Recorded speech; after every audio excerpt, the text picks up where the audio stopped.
شہادت حق، امت مسلمہ کا فرض اور مقصد وجود۔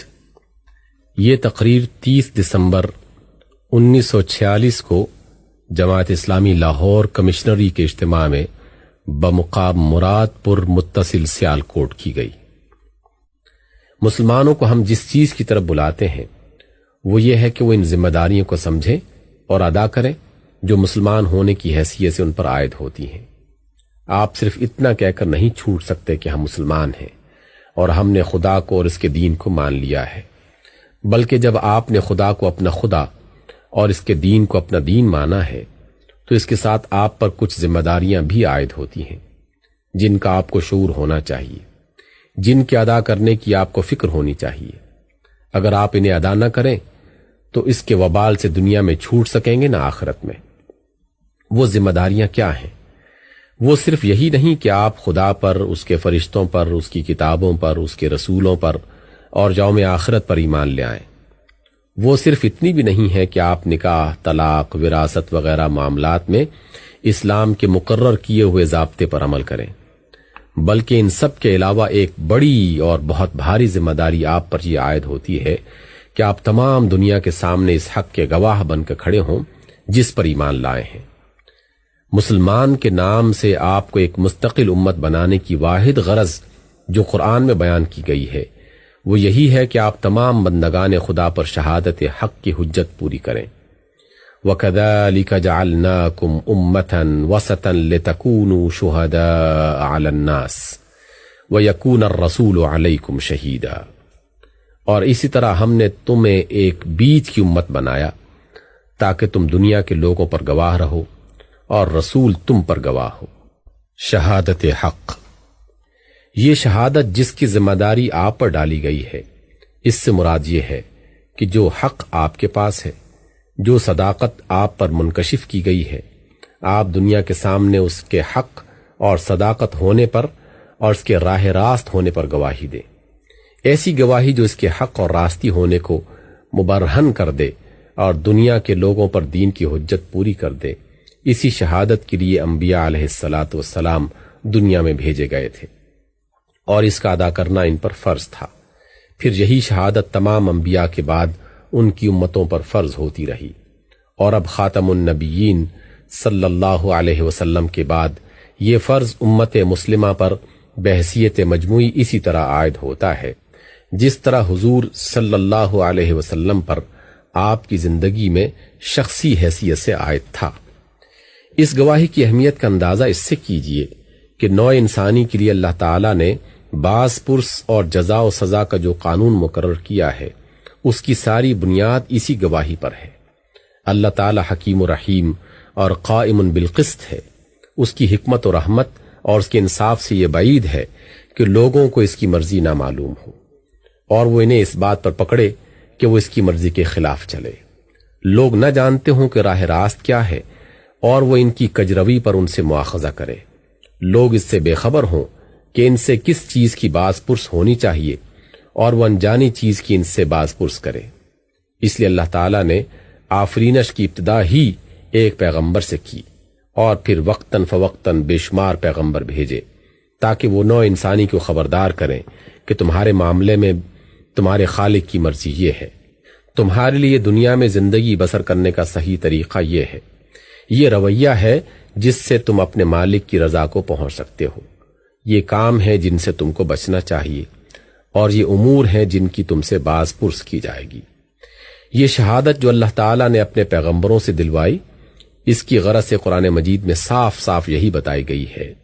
کہ لوگوں کو اللہ پر یہ حجت قائم کرنے کا موقع باقی نہ رہے کہ ہم بے خبر تھے اور آپ ہمیں اس چیز پر پکڑتے ہیں جس سے ہم کو خبردار نہ کیا گیا تھا۔ رسلا مبشرین ومنذرین لئلا یکون للناس علی اللہ حجہ بعد الرسل وکان اللہ عزیزا حکیما۔ رسول خوشخبری دینے والے اور ڈرانے والے بنا کر بھیجے گئے تاکہ ان کو مبعوث کر دینے کے بعد لوگوں کے پاس اللہ کے مقابلے میں کوئی حجت نہ رہے۔ اس طرح اللہ تعالیٰ نے لوگوں کی حجت اپنے اوپر سے اتار کر پیغمبروں پر ڈال دی اور پیغمبر اس اہم ذمہ داری کے منصب پر کھڑے کر دیے گئے کہ اگر وہ شہادت حق کا ٹھیک ٹھیک حق ادا نہ کریں تو لوگ اپنے اعمال پر خود باز پرس کے مستحق ہوں، اور اگر ان کی طرف سے ادائے شہادت میں کوتاہی ہو تو لوگوں کی گمراہی و کجروی کا مواخذہ پیغمبروں سے کیا جائے۔ دوسرے الفاظ میں پیغمبروں کے منصب کی نزاکت یہ تھی کہ یا تو وہ حق کی شہادت ٹھیک ٹھیک ادا کر کے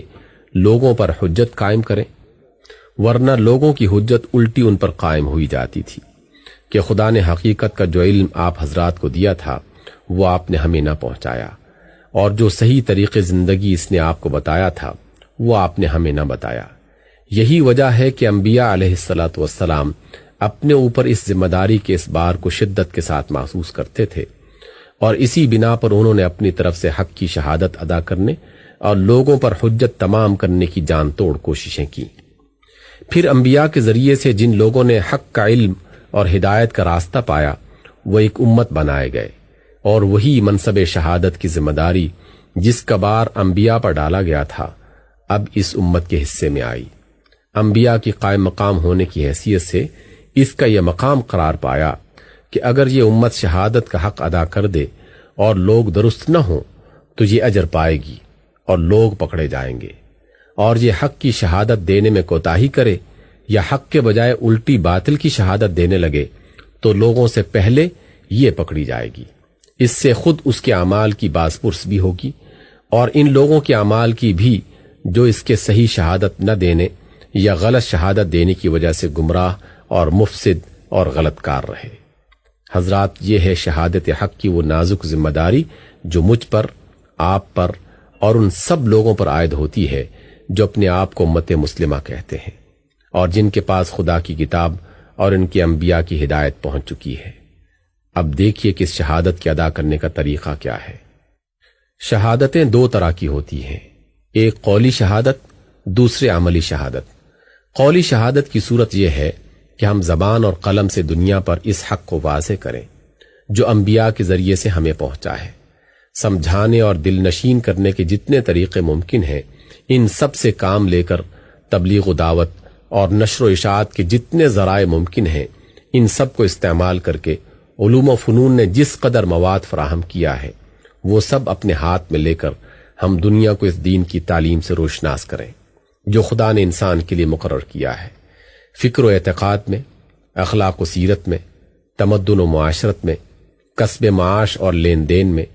قانون اور نظم عدالت میں، سیاست اور تدبیر مملکت میں، اور بین الاقوامی معاملات کے تمام دوسرے پہلوؤں میں اس دین نے انسان کی رہنمائی کے لیے جو کچھ پیش کیا ہے اسے ہم خوب کھول کھول کر بیان کریں، دلائل اور شواہد سے اس کا حق ہونا ثابت کریں، اور جو کچھ اس کے خلاف ہے اس پر معقول تنقید کر کے بتائیں کہ اس میں کیا خرابی ہے۔ اس قولی شہادت کا حق ادا نہیں ہو سکتا جب تک کہ امت مجموعی طور پر ہدایت خلق کے لیے اسی طرح فکر مند نہ ہو جس طرح انبیاء علیہ الصلاۃ والسلام انفرادی طور پر اس کے لیے فکر مند رہا کرتے تھے۔ یہ حق ادا کرنے کے لیے ضروری ہے کہ یہ کام ہماری تمام اجتماعی کوششوں اور قومی سعی و جہد کا مرکزی نقطہ ہو۔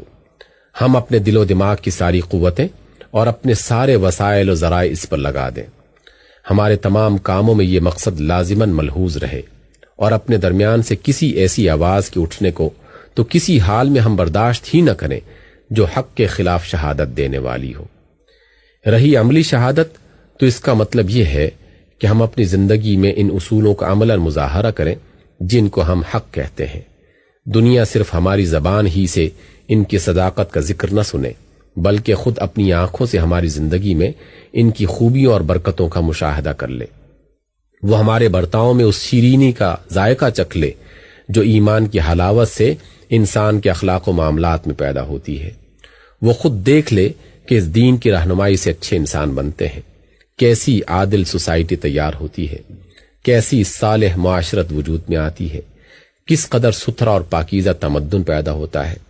کیسے صحیح خطوط پر علوم و آداب اور فنون کا نشو و نما ہوتا ہے، کیسا منصفانہ، ہمدردانہ اور بے نظا معاشی تعاون رونما ہوتا ہے، انفرادی و اجتماعی زندگی کا ہر پہلو کس طرح سدھر جاتا ہے، سنور جاتا ہے اور بھلائیوں سے مالا مال ہو جاتا ہے۔ اس شہادت کا حق صرف اس طرح ادا ہو سکتا ہے کہ ہم فردن بھی اور قومی حیثیت سے بھی اپنے دین کی حقانیت پر مجسم شہادت بن جائیں. ہمارے افراد کا کردار اس کی صداقت کا ثبوت دے. ہمارے گھر اس کی خوشبو سے مہکیں. ہماری دکانیں اور ہمارے کارخانے اس کی روشنی سے جگمگائیں. ہمارے ادارے اور ہمارے مدرسے اس کے نور سے منور ہوں. ہمارا لٹریچر اور ہماری صحافت اس کی خوبیوں کی صنعت پیش کرے. ہماری قومی پالیسی اور اجتماعی سعی و جہد اس کے برحق ہونے کی روشن دلیل ہو. غرض ہم سے جہاں اور جس حیثیت میں بھی کسی شخص یا قوم کو سابقہ پیش آئے، وہ ہمارے شخصی اور قومی کردار میں اس بات کا ثبوت پالے کہ جن اصولوں کو ہم حق کہتے ہیں وہ واقعی حق ہیں، اور ان سے فی الواقع انسانی زندگی اصلح اور اعلیٰ و ارفع ہو جاتی ہے. پھر یہ بھی عرض کروں کہ اس شہادت کی تکمیل اگر ہو سکتی ہے تو صرف اس وقت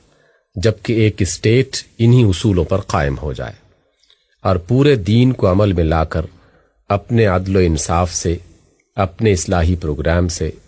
اپنے حسن انتظام سے، اپنے امن سے، اپنے باشندوں کی فلاح و بہبود سے،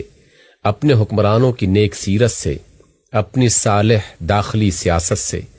اپنی راست بازانہ خارجی پالیسی سے، اپنی شریفانہ جنگ سے اور اپنی وفادارانہ صلح سے ساری دنیا کے سامنے اس بات کی شہادت دے کہ جس دین نے اس اسٹیٹ کو جنم دیا ہے وہ در حقیقت انسانی فلاح کا ضامن ہے اور اس کی پیروی میں نوع انسانی کی بھلائی ہے.